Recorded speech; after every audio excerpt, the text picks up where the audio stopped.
ایک ہی کسی نے پوچھا تھا کہ کیا قرآن میں گرامر کی غلطی ممکن ہے؟ نہیں ہو سکتی ہے۔ اصل میں تھوڑا سا شاید یہ سائل کے ذہن میں کچھ وسوسہ پیدا ہوا۔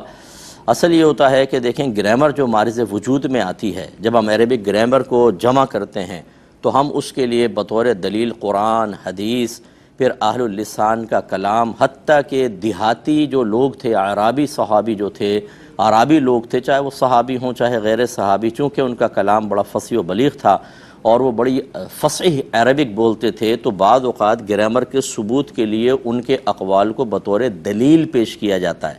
یہ مطلب جو بھی نحو پڑھتے ہیں انہیں پتہ ہے، ہم علماء پڑھتے ہیں، ہمیں معلوم ہے۔ اس کا مطلب یہ ہوا کہ گرامر سے قرآن و حدیث کو نہیں دیکھا جائے گا، بلکہ قرآن و حدیث تو خود گرامر کو مارز وجود میں لانے کا سبب بنتے ہیں۔ ہاں یہ ضرور ہے کہ آپ نے گرامر مارز وجود میں آئی، مثلا 100 جملے آپ کے سامنے آئے، آپ نے نتیجہ نکالا کہ بھئی مثلا یہ اس طرح ہوگا، یہ اس طرح ہوگا، فاعل مرفوع ہوگا اور مفعول بہ منصوب ہوگا، لیکن پھر 101واں جملہ ایک عرابی بول رہا تھا اور اس نے فاعل کے اوپر نصب پڑھ دیا، تو آپ نے کہا یہ کیسے ہو گیا؟ ایک میں مثال دے رہا ہوں آپ کو، یہ کیسے ہو گیا؟ تو پھر ہم یہ نہیں کہیں گے اس نے غلط کہا، بلکہ ہم کہیں گے کہ ایسے بھی ہوتا ہے، یہ خلاف قیاس، خلاف قانون اس نے کہا، غلط اس کو پھر بھی نہیں کہیں گے۔ اور اس پہ بڑی دلیل یہ ہے کہ اللہ تعالیٰ نے ارشاد فرمایا کہ اِنَّا نَحْنُ نَزَّلْنَا الذِّكْرَ وَإِنَّا لَهُ لَحَافِظُونَ، بے شک ہم نے ہی اس قرآن کو نازل کیا اور بے شک ہم ہی اس کی حفاظت کرنے والے ہیں۔ لہٰذا یہ ہو ہی نہیں سکتا کہ قرآن پاک میں کسی بھی قسم کی کوئی غلطی باقی رہ جائے۔ سب سے پہلے تو میرے آقا صلی اللہ علیہ وسلم جو علوم کا سمندر ہیں، کہ تمام علماء اس پر متفق ہیں، کسی مکتب فکر کا اس میں اختلاف نہیں کہ تمام مخلوق سے زیادہ علوم میرے آقا صلی اللہ علیہ وسلم کو عطا کیے گئے، ہر طرح کا علم آپ کے پاس تھا، اور پھر آپ کی صحبت میں رہنے والے صحابہ، اور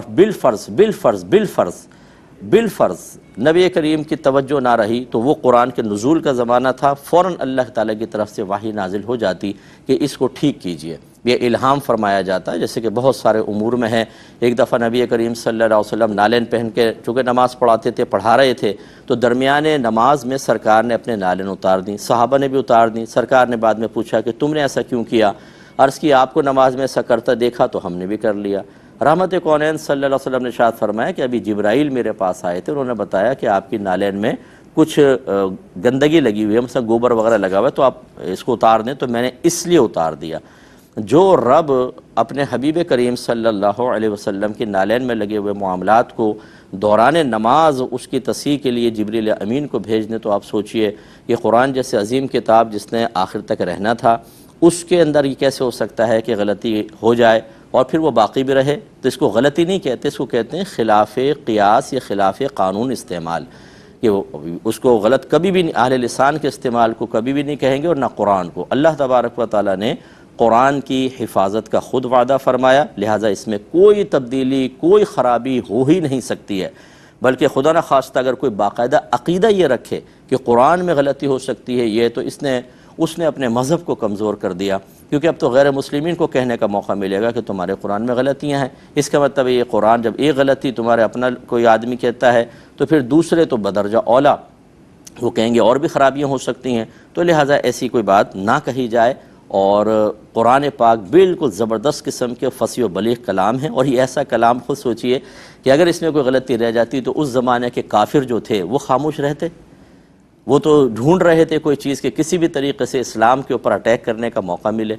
لیکن وہ بالکل خاموش رہے، بلکہ انہوں نے تو قرآن کی فصاحت و بلاغت کو دیکھ کر متحیر ہو گئے، متعجب ہو گئے کہ یہ تو اس جیسا کلام تو انسان کا کلام ہو ہی نہیں سکتا۔ تو اگر معاذ اللہ غلطی ہوتی تو اس قسم کے جملے تو نہ کہتے۔ تو امید ہے کہ آپ بات سمجھ گئے ہوں گے۔ ایک بھائی نے پوچھا تھا کہ طواف